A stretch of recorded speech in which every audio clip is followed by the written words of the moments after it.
जय हिंद दोस्तों, शिक्षा लोक के इस लर्निंग प्लेटफॉर्म पे आप लोगों का स्वागत है। तो कैसे हैं बच्चों? उम्मीद है बहुत अच्छे होंगे। हम लोगों ने रासायनिक अभिक्रिया एवं समीकरण जो विज्ञान का प्रथम चैप्टर है उसको पढ़ा था इससे पहले की क्लास में। उसमें हम लोगों ने रासायनिक अभिक्रिया को पूर्ण रूप से समझ लिया था, उसकी विशेषताओं को जान लिया था। आज हम लोग जानने का प्रयास करते हैं कि रासायनिक समीकरण क्या होता है, रासायनिक समीकरण के लिखने के जो नियम होते हैं वो कौन कौन से नियम होते हैं, और संतुलित और असंतुलित रासायनिक समीकरण क्या है, और हम लोग किस प्रकार से रासायनिक समीकरण जो है उसको संतुलित कर सकते हैं। ठीक है, उसकी विधि को जानते हैं। चलिए वीडियो को शुरू करते हैं। देखिए, रासायनिक समीकरण पहला ही हेडलाइन है रासायनिक समीकरण। बुक का भी हेडलाइन है रासायनिक अभिक्रिया एवं समीकरण। तो समीकरण का अर्थ क्या होता है रासायनिक समीकरण का? देखिए बच्चों, हम लोग मान लीजिए हाइड्रोजन अगर ऐसे लिखते हैं, हाइड्रोजन का हम लोग अगर इसको संयोग कराते हैं, अभिक्रिया कराते हैं अगर ऑक्सीजन से तो कितना ज्यादा क्षेत्र लग रहा है, इसको हम लोग भाषा बोलेंगे, और इससे मिलेगा तो जल मिल जाएगा हम लोगों को। तो इस प्रकार ये रासायनिक अभिक्रिया हम लोगों ने लिख लिया। अब रासायनिक अभिक्रिया को प्रतीकात्मक रूप से लिखना ही क्या कहलाता है? रासायनिक समीकरण। रासायनिक अभिक्रिया जो हो रही है उसी को प्रतीकात्मक रूप से लिखना, चिन्हित करना ही रासायनिक समीकरण कहलाता है। जैसे अब जो मैंने हाइड्रोजन और ऑक्सीजन लिखा था, इसी को अगर मैं लिखूं, हाइड्रोजन को H2 से सूचित कर दूं और ऑक्सीजन को O2 से, और लिख दूं अभिक्रिया के फलस्वरूप बना H2O, तो क्या हुआ? यह हुआ हमारा एक रासायनिक समीकरण। रासायनिक अभिक्रिया का प्रतीकात्मक रूप ही क्या कहलाता है? रासायनिक समीकरण। बात समझ में आ गया होगा। जब आपके पिताजी प्रतीकात्मक रूप से बात बात में आपको समझा रहे हो तो वह क्या है? रासायनिक समीकरण है। और जब डंडा से पिटाई शुरू कर दे तो वह जो है क्या कहते हैं उसको, आप लिखने की भाषा में बोल सकते हैं, या प्रैक्टिकल हो रहा है। प्रैक्टिकल मतलब एकदम आपके सामने आपकी पिटाई शुरू। समझ में आ गया? रासायनिक अभिक्रिया का प्रतीक के रूप में चिन्ह करना ही रासायनिक समीकरण कहलाता है। अब बढ़ते हैं आगे। रासायनिक समीकरण लिखने के बच्चों नियम होते हैं, कुछ नियम होते हैं, कुछ कानून होते हैं कि इसको किस प्रकार लिखा जाएगा। ठीक है, तो इसका प्रथम नियम है, आपको अभिकारक और प्रतिफल समझा दिया था। यह दोनों क्या है बच्चों? आप बताइए क्या है? अभिकारक है और यह प्रतिफल है। तो रासायनिक अभिक्रिया में भाग लेने वाले अभिकारक जो होते हैं उनको कहाँ लिखते हैं? उनको बच्चों हम लोग बाईं ओर लिखते हैं, बाईं ओर। ये क्या है? ये हाथ रखेंगे तो ये बाईं ओर आ जाएगा। तो रासायनिक समीकरण में अभिकारकों को बाईं ओर लिखा जाता है। तथा दूसरा इसका नियम है, और जो प्रतिफल हमारा बनता है उसको दाईं ओर लिखा जाता है। दाईं ओर कहाँ लिखा जाता है? दाईं ओर। तो पहला नियम क्या कहता है कि रासायनिक समीकरण में भाग लेने वाले, रासायनिक अभिक्रिया में भाग लेने वाले जो तत्व है, जो अवकारक है, जो भाग ले रहे हैं, उनको बाईं ओर लिखते हैं, और जो प्रतिफल है उसको दाईं ओर। ई ना कि H2O और इधर लिख देंगे O2 प्लस H2, ऐसे नहीं, यह गलत हो जाएगा। कैसे लिखना है बच्चों? इस प्रकार से। तो यह पहला नियम हुआ। दूसरा नियम कहता है कि जब दो रासायनिक अभिक्रिया दो तत्वों के बीच में जब करा रहे हैं, दो जो अभिकारक है H2 और O2, मान लीजिए अभिकारक है H2 और O2 अभिकारक है, तो इन दोनों के बीच में संयोग अभिक्रिया को दिखाने के लिए हम लोग धन के चिन्ह का प्रयोग करते हैं, यानी प्लस के चिन्ह का प्रयोग करेंगे। क्या करेंगे? प्लस के चिन्ह का प्रयोग करेंगे कि हाँ इन दोनों में अभिक्रिया हो रहा है। और ठीक ऐसे ही जो हमारा प्रतिफल आएगा उसमें भी अगर एक से अधिक प्रतिफल आ रहा है तो उसको भी हम लोग प्लस के चिन्ह से चिन्हित करेंगे। ठीक है, कैसे करेंगे? प्लस के चिन्ह से चिन्हित करेंगे। समझ में आ गया? ये देखिए, जैसे मान लीजिए CaCl2 अगर इसको अगर मैं किससे करा दूं अभिक्रिया, मान लीजिए अगर मैं इसको सोडियम से अभिक्रिया करा दूं, ठीक है, तो क्या बनेगा? NaCl2 प्लस Ca बन जाएगा ना। तो दो जो प्रतिफल निकले उनको भी हम लोगों ने किस चीज से? प्लस से चिन्हित किया। और दो जो अभिकारक हैं, जो अभिक्रिया में भाग ले रहे हैं, उनको भी प्लस से चिन्हित करेंगे। समझ में आ गया? ये कुछ मोटा माटी नियम होते हैं कि हम लोग रासायनिक समीकरण को किस प्रकार लिखेंगे। समझ में आ गया होगा बात। अब बढ़ते हैं संतुलित रासायनिक समीकरण और असंतुलित रासायनिक समीकरण, यह क्या होते हैं और हम लोग किस प्रकार से रासायनिक समीकरणों को संतुलित कर सकते हैं, इसके बारे में थोड़ा जानने का बच्चों प्रयास करते हैं। ठीक है, तो देखिए संतुलित मतलब क्या? संतुलित मतलब क्या? मैं अगर हिल रहा हूं तो क्या हूं? मैं असंतुलित हूं। लेकिन अगर मैं एक जगह स्थायी हूं तो मैं संतुलित हूं। तो देखिए संतुलित का मतलब क्या होता है? अगर मेरे मान लीजिए एक साइड में इधर ज्यादा भार कर दिया जाए तो एक साइड ऐसे में झुक जाऊंगा कि नहीं, और अगर दोनों तरफ बराबर भार रहेगा तो मैं सीधा रहूंगा।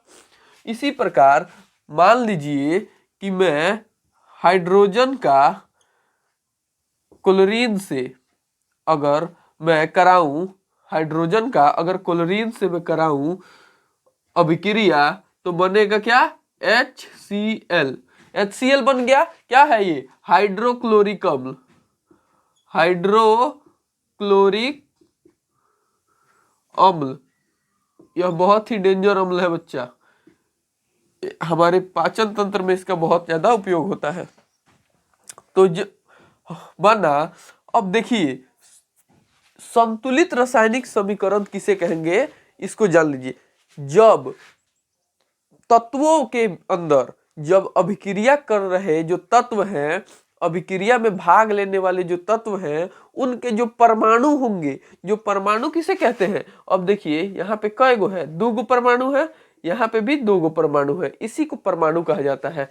परमाणु के बारे में भी आपको मैंने बेसिक क्लास में समझा दिया था क्या होता है। यहाँ पे ज्यादा अधिक चर्चा ना करते हुए आप समझिए कि हाइड्रोजन के यहाँ पे कितने परमाणु है? 2 परमाणु है। और क्लोरीन के कितने परमाणु है? 2 है परमाणु। तो यह 2 परमाणुओं के साथ ये यहाँ पे है। तो अभिक्रिया में भाग लेने वाले तत्वों के परमाणुओं की संख्या और प्रतिफलों की संख्या जब समान हो तो यह क्या है? संतुलित रासायनिक समीकरण है। क्या है? संतुलित रासायनिक समीकरण। जैसे अगर कोई भी मान लीजिए तत्व है, मान लीजिए ये हाइड्रोजन का मैंने H2 प्लस O2 का अभिक्रिया कराया तो क्या बना? H2O। अब देखिए यहाँ पे हाइड्रोजन का यहाँ पे H2 तो है, यहाँ पे भी है, ओके, यहाँ पे भी 2 है, यहाँ पे भी 2 है। लेकिन यहाँ देखिए यहाँ ऑक्सीजन के 2 परमाणु है, लेकिन यहाँ पे एक ही परमाणु है। तो यह क्या हुआ? यह एक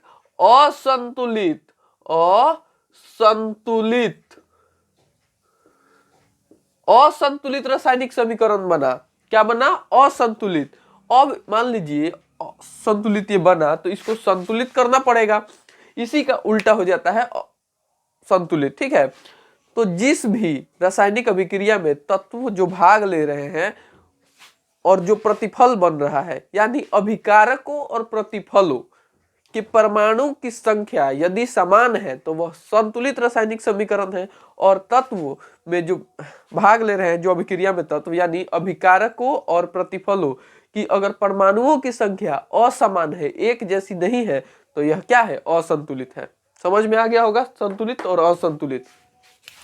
अब देखिए हम लोगों को किस प्रकार जो है रासायनिक जो अभिक्रिया समीकरण है इसको संतुलित कर सकते हैं। इसके लिए एक विधि है, इस विधि का नाम है बच्चों, इस विधि का नाम है अनुमान द्वारा संतुलन प्रक्रिया। ठीक है, अनुमान द्वारा संतुलन प्रक्रिया, अंग्रेजी में इसको बोलते हैं बैलेंसिंग, क्या बोलते हैं, balancing by heat and trial method. Balancing by heat and trial method इसको बोला जाता है।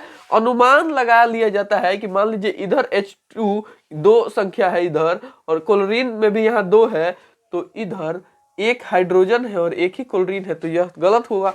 अब अगर मैं यहाँ पे अगर कर दूं, 2 यहाँ पे लगा दूं, तो हाइड्रोजन भी 2 हो गया, क्लोरीन भी 2 हो गया, तो इधर भी 2 हाइड्रोजन के मॉलिक्यूल्स, यहाँ पे भी 2, और इधर भी हाइड्रोजन के और क्लोरीन के भी 2-2, तो यहाँ ये क्या हुआ, यह संतुलित हो गया। अब इसके लिए समझाने के लिए मैं आपको 1 मिनट बच्चों, 1 मिनट मैं आपको समझाता हूँ।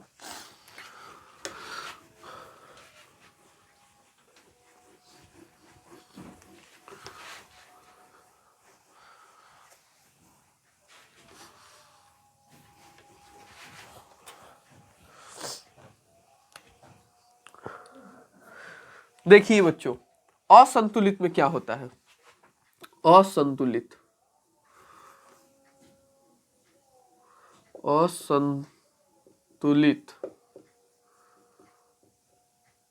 समीकरण में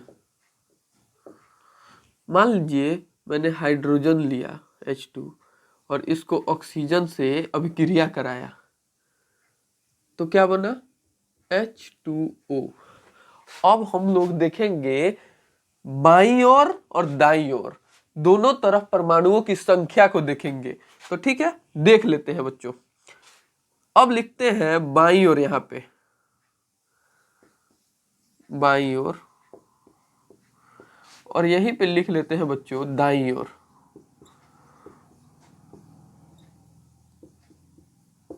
ठीक है, यहाँ पे कौन कौन से तत्व भाग लिए हैं, तो हाइड्रोजन और ऑक्सीजन। हाइड्रोजन को मैं H से सूचित कर देता हूं और ऑक्सीजन को O से। अब यहाँ पे बच्चों परमाणुओं की संख्या में लिख लूंगा, ठीक है, आप लोग समझ जाइएगा। बाईं ओर हाइड्रोजन के कितने परमाणु हैं, 2, और बाईं ओर ऑक्सीजन के कितने परमाणु हैं, 2। अब आते हैं दाईं ओर, दाईं ओर हाइड्रोजन के बच्चों कितने परमाणु हैं, हाइड्रोजन के 2, और ऑक्सीजन के कितने हैं, तो ऑक्सीजन के 1। अब बताइए ये क्या संतुलित है, अगर यहां पे भी 2 रहता तो यह क्या होता, संतुलित रासायनिक समीकरण। चूंकि अब यहाँ पे 2 ऑक्सीजन के मॉलिक्यूल नहीं है, एक ही है, और इस साइड 2 है, तो यह क्या है, असंतुलित है। अब इसको हम लोग देखते हैं संतुलित किस प्रकार से कर सकते हैं। ये चीज समझ में आ गया ना, असंतुलित रासायनिक समीकरण किसे कहेंगे। अब एक बार संतुलित रासायनिक समीकरण भी समझ लीजिए।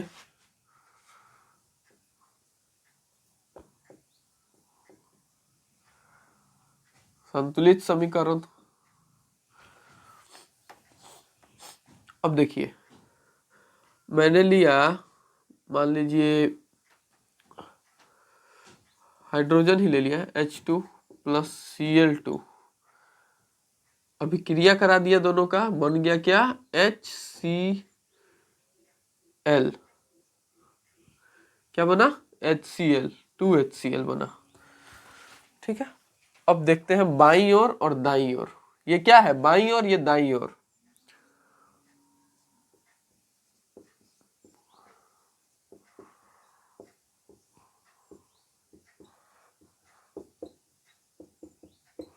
इसमें कौन सा तत्व है बच्चों, हाइड्रोजन, तो हाइड्रोजन को H से सूचित, और ये क्या है, क्लोरीन,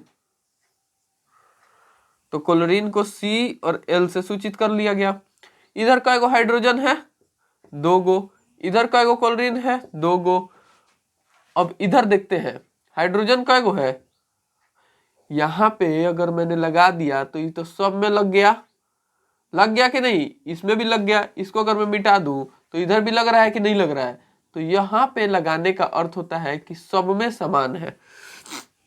अब देखिए हाइड्रोजन में यहाँ कय गो हो गया, 2 गो, और क्लोरीन में कय गो हो गया, 2 गो। तो यह क्या हुआ, LHS बराबर RH एस हो गया कि नहीं। दोनों तरफ दाईं ओर की परमाणुओं की संख्या बराबर बाईं ओर की परमाणुओं की संख्या हुई।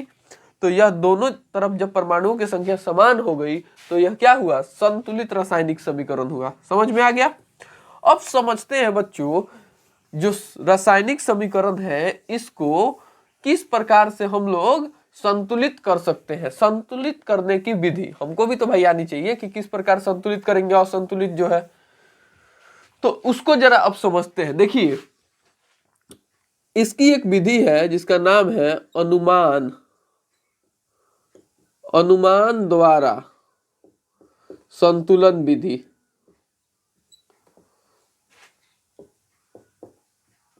इसके लिए बच्चों बस दो तीन चीजों को हम लोगों को थोड़ा ध्यान में रखना होगा कि कोई तत्व है तो उसका चिन्ह क्या है। जैसे मान लीजिए क्लोरीन का ये है, सोडियम का ये है, पोटेशियम का ये है, तो हम लोगों को थोड़ा सा चिन्ह के बारे में जानकारी होना चाहिए कि विभिन्न प्रकार के जो तत्व होते हैं उनके परमाणु संख्या क्या है, उनके चिन्ह क्या है, इसके बारे में थोड़ा सा जानकारी आवश्यक है इसके लिए।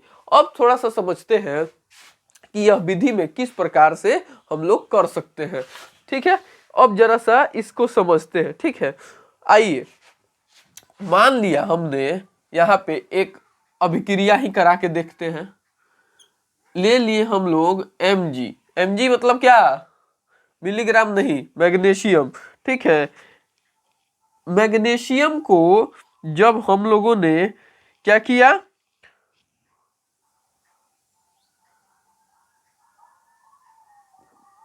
किससे इसको करा दे बच्चों, चलिए हाइड्रोक्लोरिक अम्ल से करा देते हैं।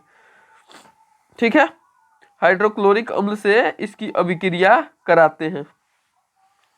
एक minute,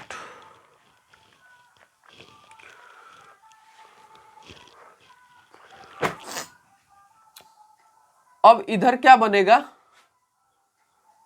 Mg Cl2 plus H2 क्या बना, मैग्नीशियम क्लोराइड प्लस क्या मुक्त हुआ, हाइड्रोजन गैस मुक्त हो गया। अब इसमें देखते हैं कि क्या यह जो रासायनिक अभिक्रिया हम लोगों ने कराया यह संतुलित है, जरा जांच कर लेते हैं। तो लिख लेते हैं दाईं ओर परमाणुओं की संख्या, आप समझ लीजिएगा परमाणु की संख्या ही यहाँ पे होगा, और यहाँ पे लिख लेते हैं बाईं ओर। अब यहाँ पे मैग्नीशियम है तो मैग्नीशियम का Mg लिख के, और यहाँ पे परमाणु इसमें कितना है तो एक है। अब दूसरा यहाँ पे क्या है, एक, ये देखिए दोनों एक नहीं है, ये दो तत्व से मिलके बना है, हाइड्रोजन और क्लोरीन। तो हाइड्रोजन की संख्या एक और क्लोरीन की संख्या एक, यहाँ पे सब एक एक है। अब यहाँ पे जांचते हैं, यहाँ पे मैग्नीशियम की संख्या जो है वो तो एक है, लेकिन क्लोरीन की संख्या कै गो हो गई, दो गो बच्चा। वही जा हाइड्रोजन बाबू की संख्या कै गो हो गया, इसका भी दो गो हो गया। तो यह क्या हुआ, यह असंतुलित हो गया।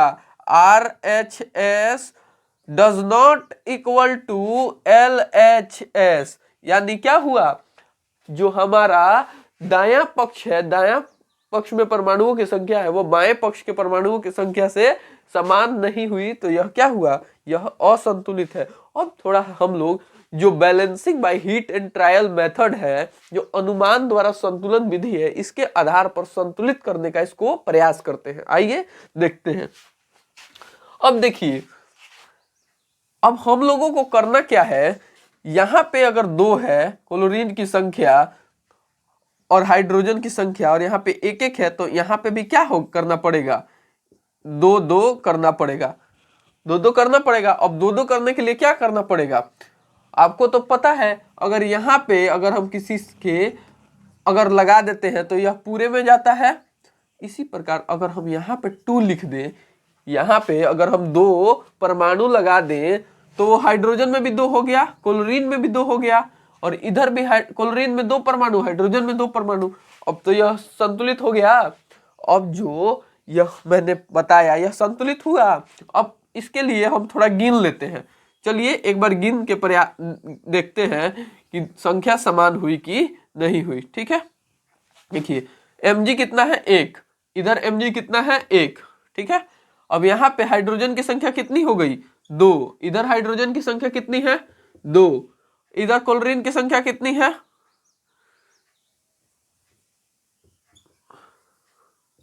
इधर क्लोरीन की संख्या देखिए तो 2 हो गई, इधर क्लोरीन की संख्या 2, यानी LHS बराबर क्या हो गया RHS। तो यह क्या हुआ, यह क्या हुआ बच्चों, यह जो असंतुलित आपकी थी रासायनिक अभिक्रिया, जो असंतुलित रासायनिक समीकरण था, इसको हम लोगों ने क्या कर दिया, संतुलित कर दिया। आइए एक और उदाहरण से हम लोग जरा इसको देखने का प्रयास करते हैं, ठीक है। एक और उदाहरण,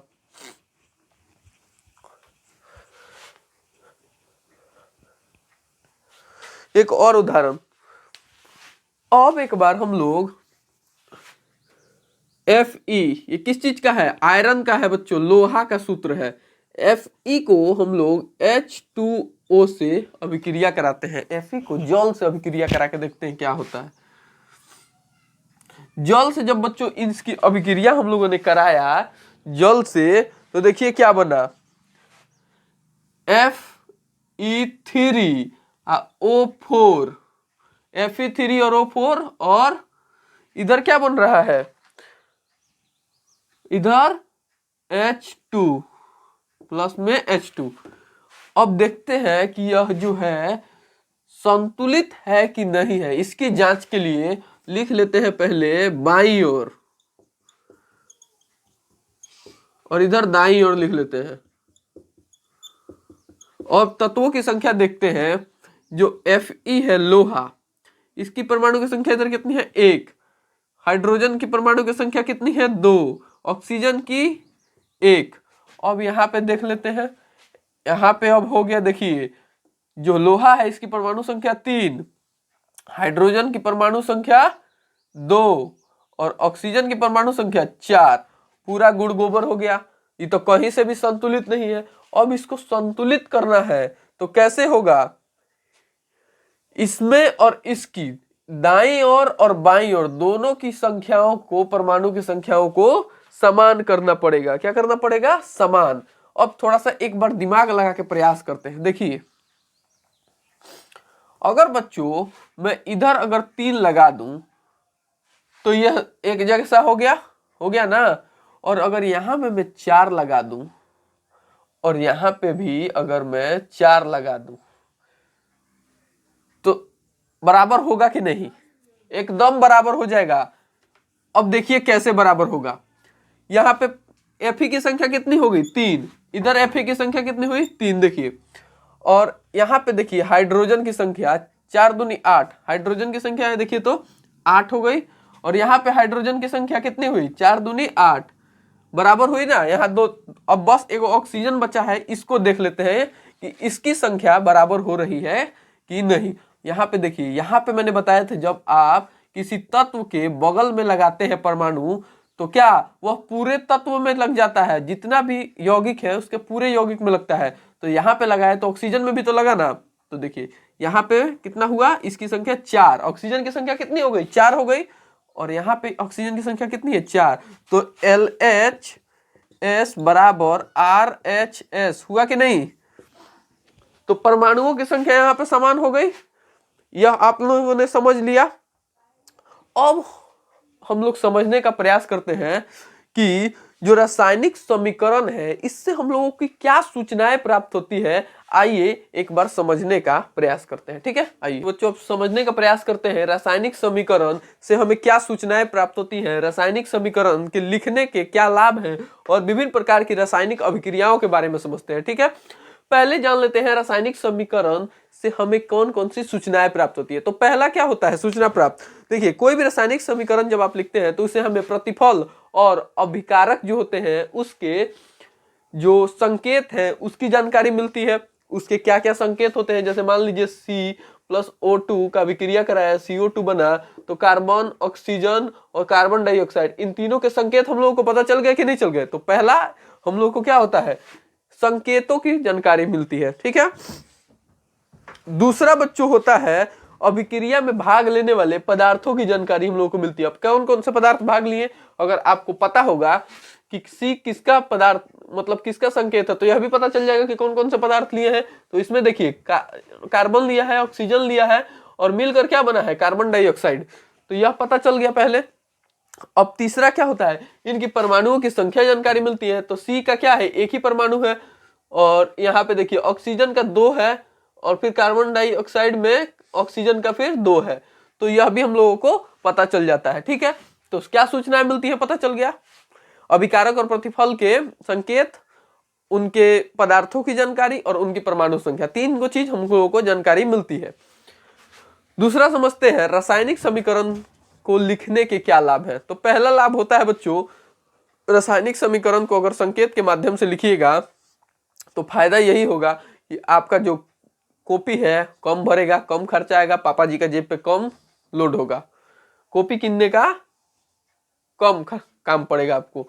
दूसरा होता है पूरे विश्व में संकेत एक ही प्रकार के प्रयोग होते हैं, तो आप कहीं पर भी जाइएगा, यूएसए जाइएगा, कनाडा जाइएगा, अमेरिका जाइएगा, मतलब कहीं पे जाइए, तो आप अगर सी लिखिएगा तो सी मतलब लोग वही समझेगा जो आप समझ रहे हैं। सी माने ऊना, सी माने कार्बन, समझ गए, सी माने कार्बन।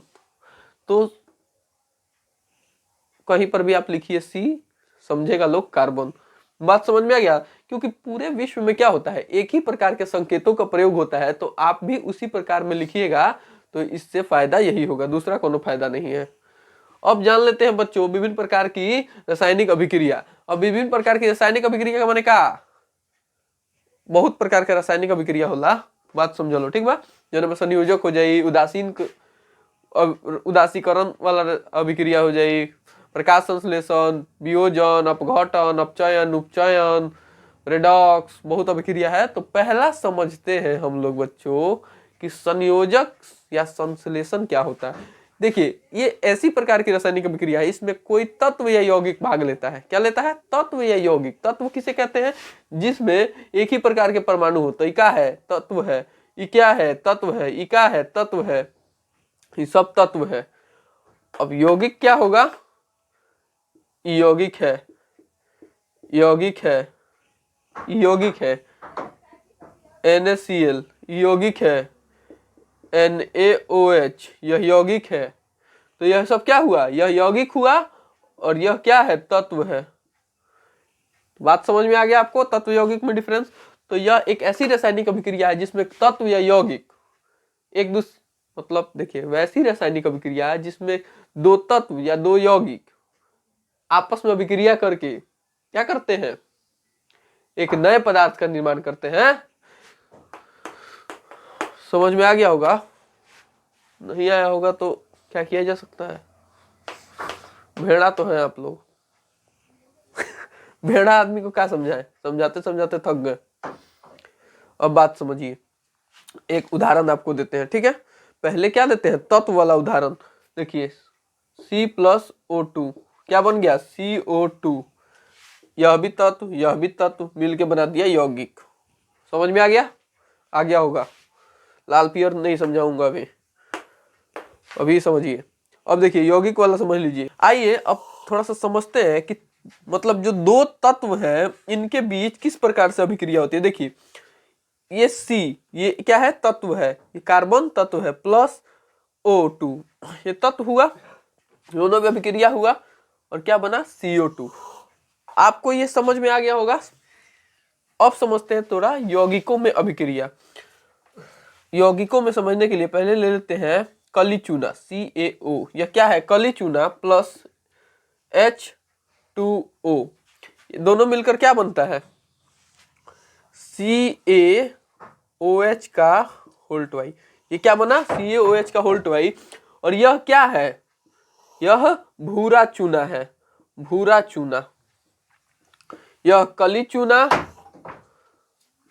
और यह जल। कली चूना का जब जल से अभिक्रिया कराइएगा तो भूरा चूना बनता है। तो यह क्या है, यह यौगिकों के बीच की अभिक्रिया है। अब एक और समझ लेते हैं, एक और उदाहरण आपको देता हूं यौगिकों का। देखिए Mg को अगर सल्फर डाइऑक्साइड से अभिक्रिया कराया जाए, ना ये छोड़िए, सल्फर सल्फर